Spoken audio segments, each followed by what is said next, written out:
Boa noite, graça e paz. Obrigado mais uma vez por me receber em seu lar e agora juntos possamos prestar um culto ao nosso bondoso Deus. Domingo passado eu falei que a maior ênfase nesta carta era no amor, né? Então quero orar com vocês e depois juntos vamos ver coisas interessantes que João escreve a respeito de Deus, de Jesus, como ele nos amou tremendamente.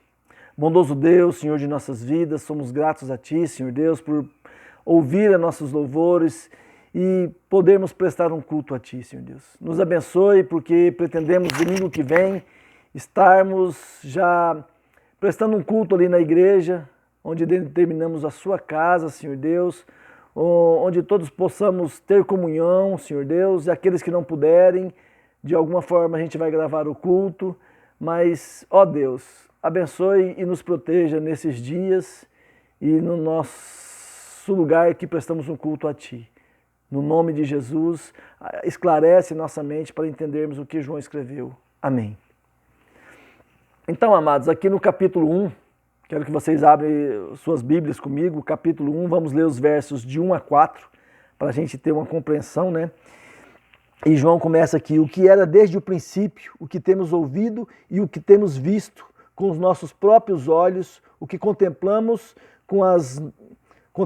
e as mãos e nossas mãos apalparam com respeito ao verbo da vida. E a vida se manifestou e nós a temos visto, e dela temos testemunho e vô-la anunciamos, a vida eterna, a qual estava com o Pai, nos foi manifestada.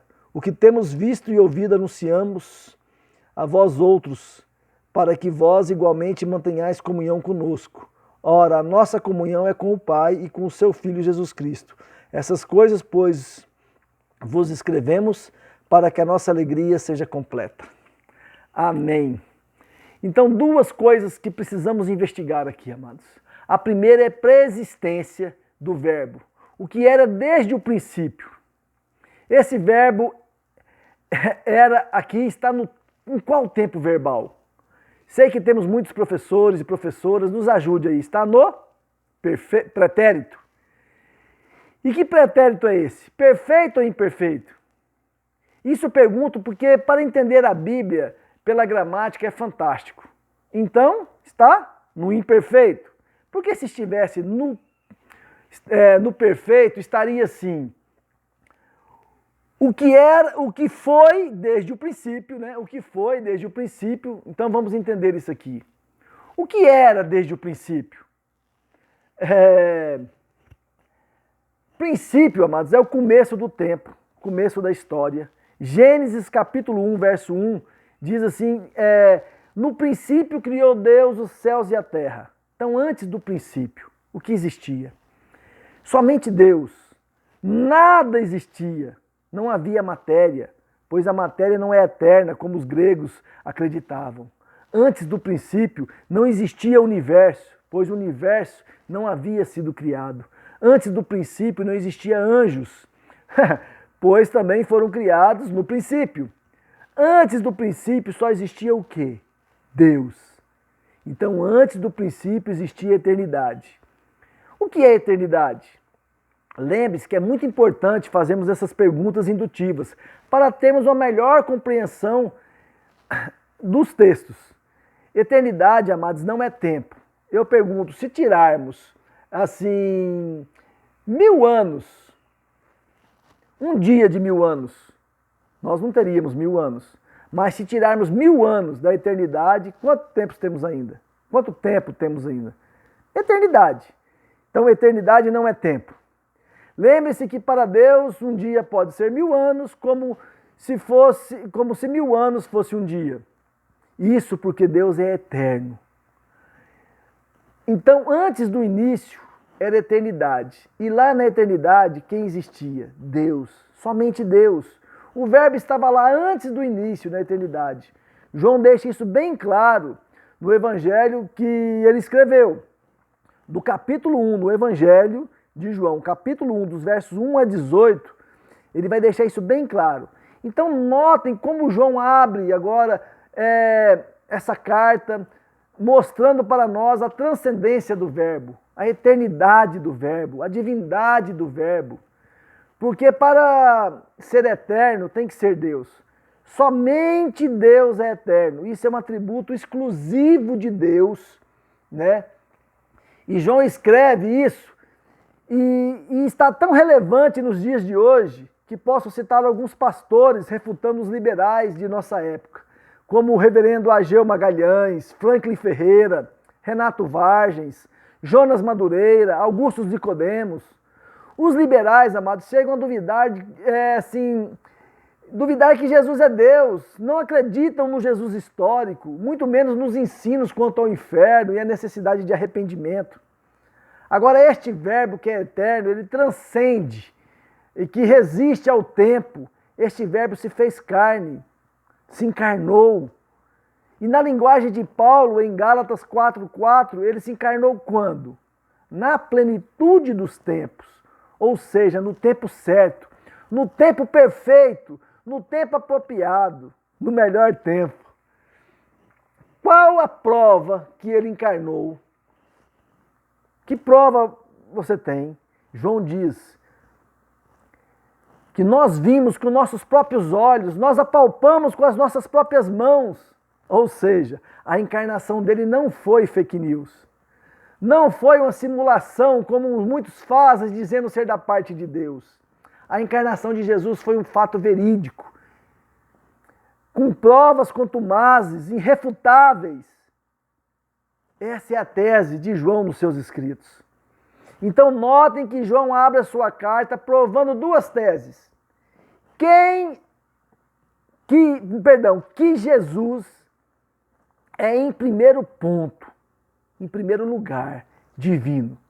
Segundo ponto, esse Jesus também é humano. Amados, infelizmente, muitos não têm a dimensão disso, de entender as duas naturezas de Jesus. Ele é Deus, ele é homem, perfeitamente Deus, perfeitamente homem. Erickson chegou a escrever que, assim, tenta entender a Trindade e perderá a cabeça, negue-a e perderá a vida eterna. Então aqui nós vamos ler dos versos 5 do capítulo 1, dos versos 5 ao 10, porque aqui tem três coisas magníficas que eu preciso assim expor para vocês. A primeira é a natureza santa. A natureza santa de Deus é exposta aqui no verso 5. Olha só, verso 5. Ora, a mensagem que da parte dele temos ouvido e vos anunciamos é esta: que Deus é luz e não há nele treva nenhuma. Olha que interessante. Não há treva alguma. O ser de Deus é imaculado. Não há mancha em Deus. Não existe pecado em Deus. Deus é santo. Este é o principal atributo de Deus: santidade. Seu amor é santo. Sua ira é santa. A sua justiça é santa. Ele é totalmente santo na manifestação plena de seu ser. A segunda coisa que o texto trata com a gente é a natureza pecaminosa do homem, bem declarada. Então, dos versos 6 ao 10, o pecado, irmãos, ele nos engana. Ele tem três coisas que são impressionantes nesse texto. Primeiro é a tentativa de enganar os outros. Eu quero ler com vocês os versos 6. Prestem atenção, acompanhem na casa aí, para nós não dizermos que temos comunhão com Deus. Olha só, se dissermos que mantemos comunhão com Ele e andamos nas trevas, mentimos e não praticamos a verdade. Isso é bem forte, porque olha só, é importante, porque nós precisamos entender aqui, porque se dissermos, porque se fizermos isso, melhor dizendo, se não dá para nós dizermos que temos comunhão com Deus e andarmos nas trevas, melhor dizendo isso. Porque se fizermos isso, estamos mentindo. Não estamos praticando a verdade. E isso é uma tentativa de enganar outras pessoas. Não é verdade que muitas vezes tentamos passar uma imagem positiva a nosso respeito, de um fato, de uma realidade. Vocês concordam comigo? Se as pessoas, amados, soubessem tudo que nós somos, elas se afastariam de nós, horrorizadas.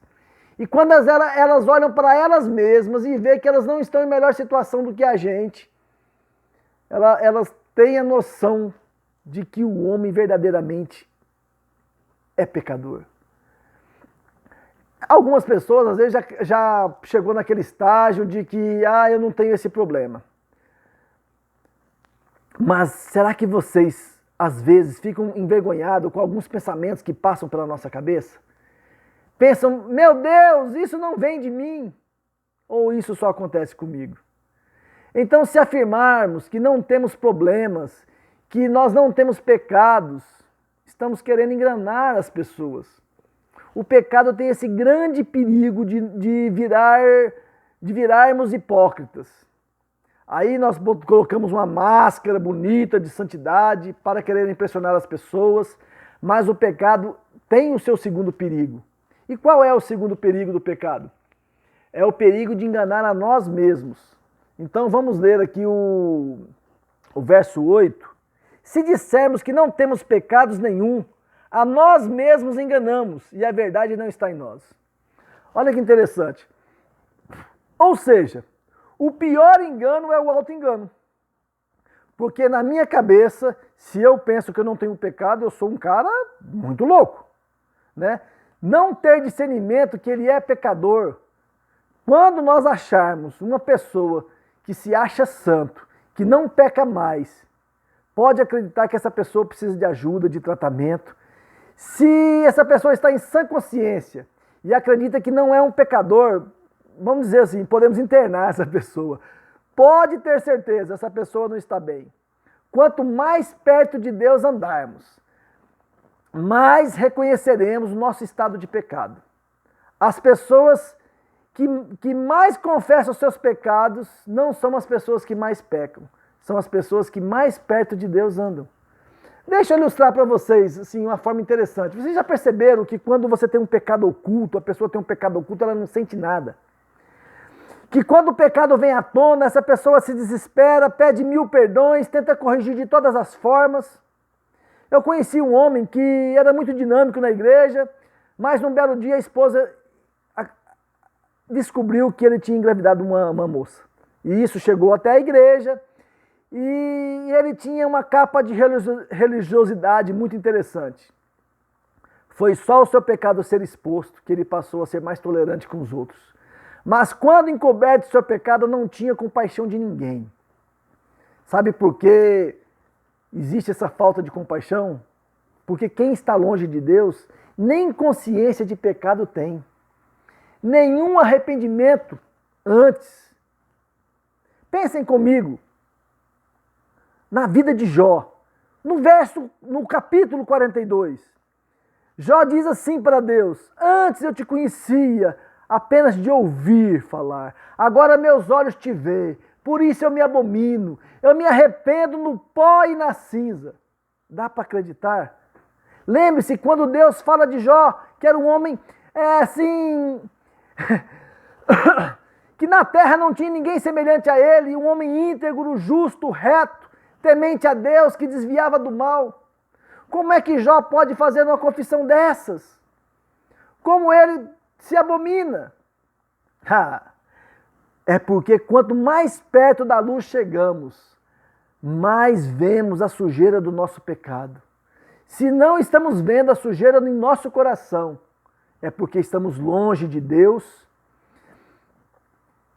é porque estamos longe da luz.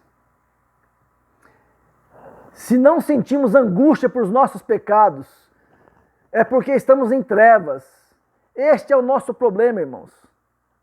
Nós estamos tão próximos do mundo e tão distantes de Deus que o pecado que está em nosso coração, e nós nem sentimos o que Ele tem feito a nós. Isso não nos perturba, isso não nos entristece, isso não nos escandaliza, não nos choca.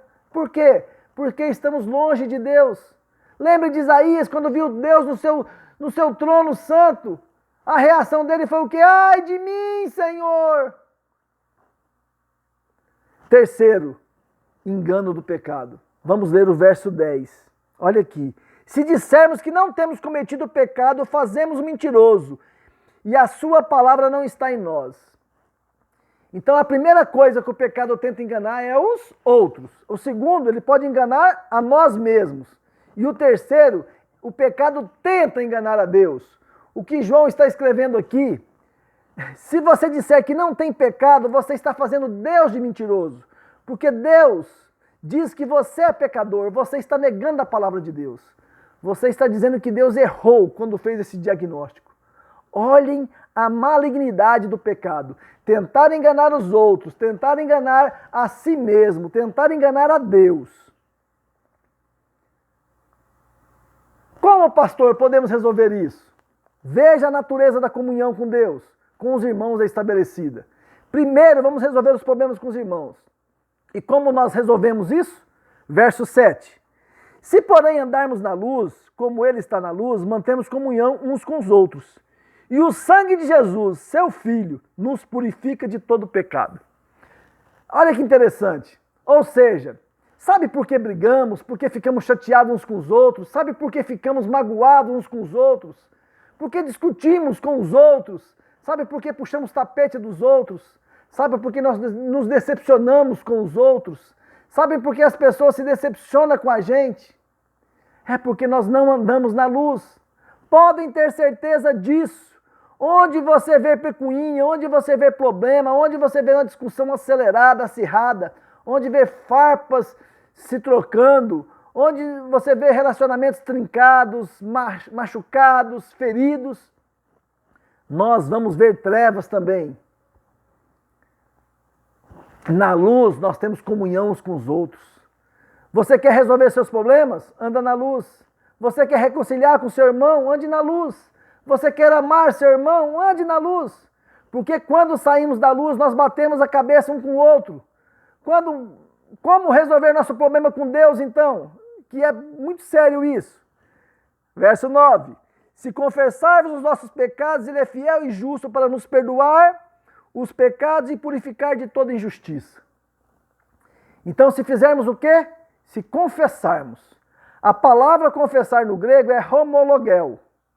De onde vem a nossa palavra homologar. O que significa homologar? Significa concordar com, estar de acordo. O que significa isso? Confessar os pecados. Significa como se você dissesse: eu concordo com Deus, o Senhor, que eu sou pecador. Eu concordo que eu falhei, eu concordo que eu errei, eu concordo que eu sou falho, eu concordo que em mim falta santidade, eu concordo que nem sempre fui fiel. Eu concordo, isso é homologar. O que Deus disse a meu respeito, isso é confessar. Qual o nosso problema quando erramos? Está escrito em Gênesis, lá entre Adão e Eva. Ah, foi a mulher que tu me destes. Nós sempre queremos achar um culpado. Menos assumir o nosso erro. Nós sempre estamos tirando o corpo fora. Confessar é concordar com Deus. É dizer: eu errei sim. Eu não vou me defender não. Eu pisei na bola, eu pisei no tomate. Se nós confessarmos o quê? Os nossos pecados. Por que é importante dizer isso? Porque hoje a tendência da sociedade moderna, com a psicologização da experiência humana, as pessoas estão achando que pecado é doença. E aí o que acontece? Ah, eu não sou o culpado, eu sou uma vítima. Vamos partir para a teologia agora. A tendência da igreja contemporânea hoje é acreditar o quê? É acreditar, assim, primeiramente, nos meios pentecostais, é atribuir tudo o que acontece é culpa do diabo. Então o cara dá uma escorregada, é o demônio da impureza, é o demônio disso, é o demônio daquilo. Aí o cara passa por um coitadinho, um inocente, ele é uma vítima, ele precisa de libertação e não de arrependimento. Se concordarmos com Deus que somos pecadores, Ele é fiel e justo. Agora temos um outro problema de pano de fundo bem complicado, porque o justo não perdoa. O justo... Talvez nós poderíamos colocar assim, ele é fiel e misericordioso para nos perdoar, porque o misericordioso perdoa. O justo aplica a lei. O justo exige que a justiça seja feita. Mas como Deus é fiel e justo para perdoar? É porque nesse momento, embora nós cremos que em Jesus já estamos salvos, já estamos justificados, já podemos ter certeza de vida eterna, nós não deixamos de ser pecadores. Só quando nós pecamos, agora é diferente, amados. Só quando nós pecamos, nós vamos entender a diferença entre nós e o ímpio, que ainda não foi convertido, porque o ímpio está debaixo da ira de Deus. O ímpio é filho da ira, ele é réu diante do reto juiz. Quando nós cremos em Jesus, nós nos tornamos filhos de Deus. Deus nos deu o poder. Deus nos deu o poder de sermos feitos filhos de Deus, João 1,12. E quando um filho nosso falha, o que fazemos? Nós deserdamos o filho? Dissemos que ele não é mais nosso filho? Não! Quando um filho erra com a gente, nós ficamos tristes? Sim! Ficamos tristes com ele, aquela comunhão é rompida com ele. Mas quando o filho... mas esse filho não deixa de ser amado. Ele não deixa de ser nosso filho. E quando esse filho reconhece, eu errei, a comunhão está restabelecida. Lembra do filho pródigo? Pequei contra o céu e contra meu pai. E a comunhão foi restabelecida. Agora, porque ele é fiel e justo, porque aquele pecado que ele cometeu hoje, que quebrou a comunhão, não rompeu a realidade dele.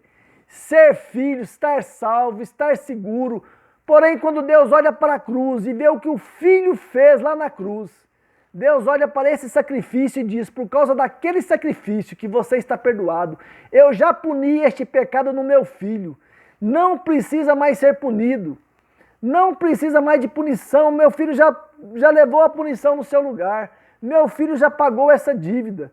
Então Deus não tem mais dívida para cobrar, por isso que ele é justo. O meu filho já fez tudo na cruz. E quando reconhecemos o nosso pecado, ele nos perdoa. E temos a plena restauração da comunhão com Deus. Aleluia. Agora, olha o capítulo 2, verso 1 e 2. Filhinhos meus, essas coisas vos escrevo, para que não pequeis. Se todavia alguém pecar, temos um advogado junto ao Pai, Jesus Cristo o justo. E ele é a propiciação pelos nossos pecados. E não somente pelos nossos próprios, mas ainda pelos do mundo inteiro. Olha que maravilha. 3 coisas importantes nesses 2 versículos. Primeiro, o caráter de Jesus. Jesus é advogado justo. Ele é o sumo sacerdote sem defeito. Não houve pecado nele. Nunca ninguém pôde acusá-lo e provar a acusação. Quando um sumo sacerdote na velha aliança ia oferecer sacrifício pelo povo, primeiro ele tinha que oferecer por ele, depois pelo povo, porque era um pecador intercedendo por pecadores. Jesus Cristo é diferente, amados. Ele é justo. Ele nunca pecou. Ele é nosso advogado junto ao Pai, o nosso intercessor. O caráter dele é justo. Segundo, vamos olhar para Jesus no que tange não só o seu caráter, mas o seu método. Isso é incrível. Por quê? Olha a comparação entre Jesus e um advogado. Por que contratamos um advogado? Qual o papel de um advogado nos dias de hoje? Defender o quê? Nossos direitos, provar que somos inocentes, ou mesmo que sejamos culpados, ele diminuir, atenuar a nossa culpa. Agora, o método de Jesus é diferente. Ele não veio apenas para estar do nosso lado, porque a palavra advogado no grego é parakletos. Parakletos. Notem que a palavra kletos é a mesma assim da conotação de igreja, mas pará é uma preposição que significa estar ao lado de. Então é chamado para estar ao lado de, mas Jesus não foi apenas chamado para estar do nosso lado. Ele foi chamado para estar no nosso lugar, como nosso substituto. Ele não veio para defender a nossa inocência, ele veio morrer por nossa causa, por causa de nossa culpa. Olha, isso é incrível, isso que é um amor tremendo. Ele não veio dizer que somos bons, que somos maravilhosos, que somos dignos de ser amados. Fiquem tranquilos, vocês são 10, eu vou defender vocês. Ele não fez isso. Ele veio dizendo: vocês são pecadores mesmos. Vocês estão perdidos mesmos. Vocês estão mortos em vossos delitos e pecados mesmos. Vocês estão condenados mesmos. Mas eu vim aqui para tomar o seu lugar, para levar sobre o meu corpo o seu pecado, para morrer e pagar a sua dívida, para morrer a sua morte, para dar a você a vida eterna. Agora, quando pensamos no advogado, quanto mais importante e famoso esse advogado é, ele fica mais seletivo, fica mais difícil de termos acesso a ele. Quando ligamos para ele, temos que falar com o assessor, com secretária. Mas Jesus Cristo, advogado justo, nós falamos com ele na rua, no carro, em casa, no vaso, no hospital, na cama dormindo, no vale, no monte. Ele está disponível 24 horas. Temos livre acesso a ele. E terceiro, um advogado, por melhor que seja, ele tem causas perdidas, indefensáveis. Mas nunca ninguém pôs na mão de Jesus e perdeu uma causa. Ele é advogado das causas impossíveis. Bendito seja Deus. E a terceira coisa, para terminarmos, exatamente resultado. Ninguém recorre a Jesus e sai decepcionado. Dos que confiam nele, todos estão satisfeitos. Ele é o advogado justo. Sabe o que a Bíblia diz em Romanos? Quem intentará acusação contra os eleitos de Deus? É Deus quem os justifica. Quem os condenará? É Cristo Jesus que morreu ou antes ressuscitou e que está à destra de Deus e também intercede por nós. Em outras palavras, toda vez que chega uma acusação contra nós no tribunal de Deus, Jesus Cristo se levanta e diz: Pai, por este pecado eu morri, por essa dívida aí eu paguei. Então esse está sendo acusado diante do teu tribunal, não deve mais nada. Pode ser justo, já foi pago. Ele está quites com a tua lei, ele está quites com a tua justiça. Ele está justificado, nenhuma condenação mais há sobre ele, que está em mim, Cristo Jesus. Amados, bendito seja Deus, isso é verdadeiramente amor, porque temos esse grande advogado, Jesus Cristo justo. Deus abençoe, irmãos. Tenha uma boa semana e até domingo, quem sabe na igreja. Abraços.